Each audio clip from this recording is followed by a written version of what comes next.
So if y'all don't already know, David, myself, and Joyelle co-host the podcast, Confused Caucus. My name is Veneer McJohnny, one of the founders of the podcast. I got into politics in 2016, having dinner with a friend who at the time was Renita Shannon, and she told me that she's running for the state house. And my response to that was, oh, you're moving to D.C.? She's like, no, I'm running for Georgia State House. And I was like, so you're going to be in D.C. representing Georgia, right? I had no idea that there was a house in the state of Georgia and a Senate in the state of Georgia. That's how stupid I was in 2016. And then I quickly realized that there's a whole city council and that there's all these other people who make all of these decisions that impacted my life every day. And I just didn't fucking know. And I went to a great high school, went to Emory University, just never got top that. And so I was like, how do I get involved? How do I mess with this? And I started hosting elected officials. And between 2016 and 2018, I think I hosted over 22 different officials with friends and raised a grand total of $0. And yet they kept coming out because politicians are like Tinkerbell. If you don't give them attention, they will disappear. They will go away. And so that's what I realized is that if I could just bring my friends out to an event, 5, 10, 15, 20 people, they will show up. And we hosted everyone from Liliana to Amir to Mayor Bottoms to Stacey Abrams. We hosted them all and didn't raise any money for them because they just need people to vote for them. So that happened. I realized that there was a lot of politics and a lot of power in that. I've seen David a lot at the 1 a.m. show at that time and always wanted to do something with him. Big fan of comedy. And so David and I decided during the original runoff that we would host Senator Warnock, or at that time Reverend Warnock, for a comedy and conversations night. We had some great comics. David brought a phenomenal lineup, including Joyo, which is how we got introduced. And the senator came, right? And at the time, he is 3 days away from probably one of the biggest nights of his life, the runoff to become a senator, the first black senator of the state of Georgia. And he showed up to have a conversation with us because he realized the power that these individuals have, right? And so from that, we eventually started the podcast and have continued to do that. We just interview elected officials to kind of translate what the hell it is that they do because it can become really complicated for no reason, right? And that's what the whole podcast is. It's fun, it's understanding it, it's a little bit of knowledge to understand how to use their power better. And I've been really lucky to have spent time with Joyelle and David, who use a lot of their comedy for influence of the good as well. So just wanted to have a quick conversation with them as to how they came about that, when they realized their power was there, and if y'all got any questions, feel free to put your hands up and we'll incorporate that into it as well. So, David, I'll kick it off with you. You recently just did Generation 180, been working on comedy around climate change. Was there a moment where you were like, oh shit, there's a lot of power in comedy and I can influence politics with it? Or did that kind of come at a slow...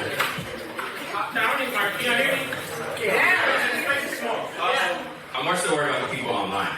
Do you have an online? Can you hear me online? We can't hear you.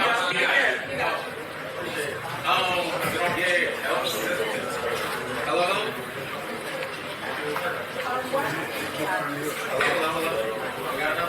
Hello. What was the question again? When did you realize that there was power in comedy? So, it wasn't that I realized it was power in comedy as much as I realized that if you have a microphone, people pay attention. And you didn't want a microphone? Well, you know, I learned to project over the stage. No, so the truth be told, a lot of my friends, I went to Morehouse College, all my friends are preachers. My family thought I was going to be a preacher. I thought I was going to be a preacher. I just been around, I can do that. You know what I'm saying? I was like, it's ain't that hard. But I realized it's the fact that, like, if you have a platform and you can be able to, like, infiltrate certain places, and you're able to, like, communicate an idea. And I thought preacher was a way. And then I realized I wasn't going to be good at that because, I wanted to wake up early on Sundays. Amen. It's not my thing. But I realized all my favorite people who influenced me were involved in comedy. At the time, the Daily Show was very influential, and like a lot of stuff I did, like my information, and I was just like, man, you can get a lot of information out of people and not like beat them over the head with it. You can just say, y'all ever thought about this? Because I feel like a lot of the problems that we have is just people just not knowing, right? And all you need is just a little information. So I always felt like comedy was a way, like the Oprah said, like a little like sugar with the medicine. That's what it looked like to me. It's a little bit of sugar with the medicine. And so that's why I got really into comedy and then trying to use it in comedy. First of all, you gotta be funny. I don't want to be one of those people that's just like, I gotta talk about politics and then just be a TED talk. Like, it's not fun. Like if I was just up here like, you guys should be doing this, and then like, y'all be like, you don't shut up. You know what I mean? But when you're funny, you actually can engage in stuff, you actually listen. So that was my introduction to like trying to talk about things that actually meant something to me and then using that platform. Yeah. So, Joel, somewhat on that same note, I think one of the first bits that I saw, and the first thing even on the podcast you talk about is being an abortion state, right? And that is obviously a topic that is complicated and even cross boundaries and it's complicated. You are on a crazy trajectory, right? And this is something that could potentially hurt that trajectory. Yet every single day, every time I've seen you perform, you talk about this. Why is it so important for you to continue to do that? Risking your career, some would say. Yeah, I didn't mention my abortion today, but I don't know why. I think I just scurried past that. But I just want to make sure no one is ashamed about abortion because I've had an abortion and I don't want you to be ashamed about that. Don't be ashamed about having an abortion. Maybe be ashamed about how you got pregnant. I got pregnant the classy way on the floor of an Amtrak train in a bathroom. And, you know, go hard or go home. And I just say this, if you're having sex on the floor of an Amtrak train in the bathroom, maybe you're not ready to be a mother. So I'm just thankful that I was able to have the choice and able to do that. So I fight for that right. And when I was probably y'all's age or younger, I mean, y'all are like the age of my abortion. But, oh my God,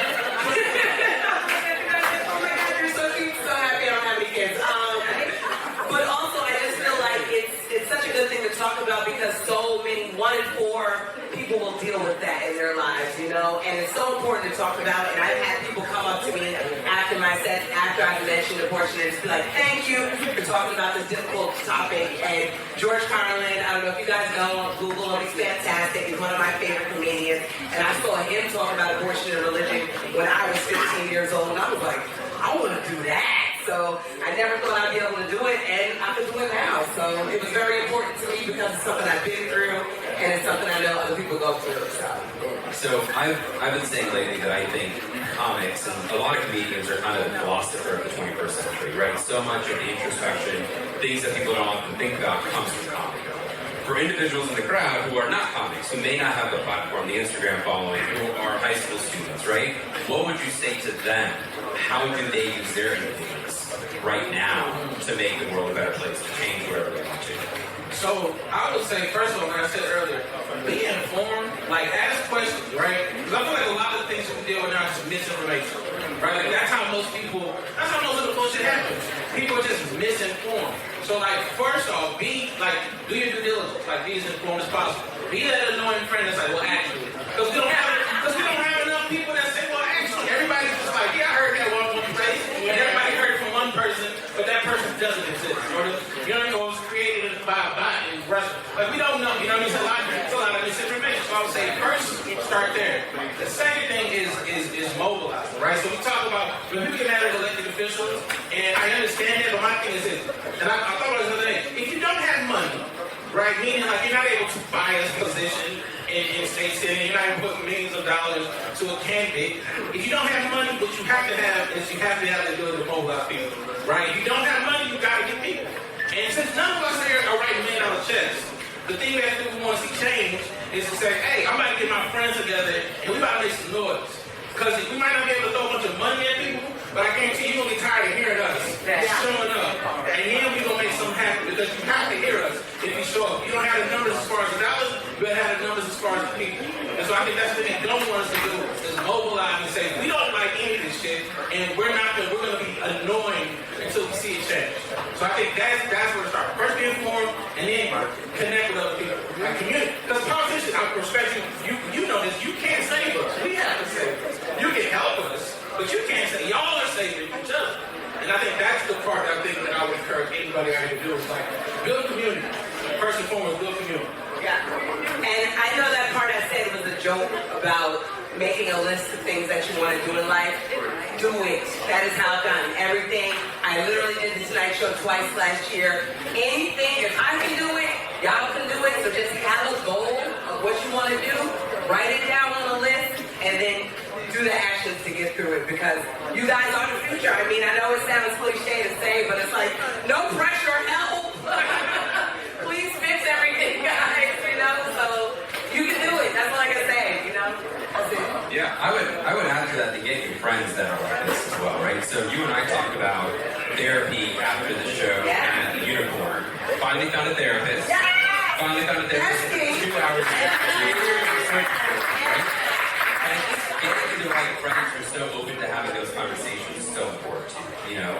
So last question for both of you. We're talking about using your voice, right? But here we are talking about flex your power. How do both of you get your power? Man, I recognize I stand on the shoulders of people who did stuff way better, right? So I have a responsibility. And maybe this is that when I talk, but like, I have a responsibility because of people who came before me, right? And it's not just the big ones, it's people like my grandfather, right? Who showed up for his family every day, who I know voted every time there was a chance to vote, right? Pulled up in this overall, didn't care what it was, he was gonna vote, right? So I'm recognizing that knowing your history helps me my power, right? See, if I know where I came from, and who I came from, the stock I came from, and that energy, I have no choice but to continue that legacy because I recognize I'm connected to it. So that's what my power comes from. I understand who I'm connected to and what I represent when I walk out the door. No pressure. Okay. Where do I get my power from? That piece you said about therapy. I have a therapist. My boyfriend has a therapist, and we have a couple therapists. That's 3 therapists for 2 people. It's been fantastic throughout the pandemic. I recommend it for every single person. You don't need therapy just when the house is on fire. Get therapy when the house is chilling, okay? Because that's the best time to get it, so you can know yourself, because knowing yourself is where you get your power. And I'm 41 years old, and it's going to be a long road, okay? You got to get there, and you're going to get there. Just trust yourself, know yourself, and also get some help, because it's not bad to ask for help. So getting help from your community, asking people therapy, and being cute. I love it. Yo, give it up for some other folks out there to do.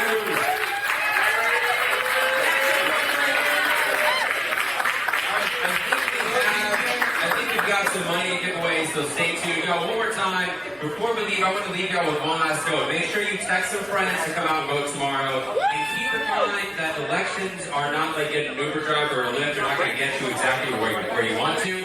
They're like decent public transportation. You're just trying to get as close as you can to your house.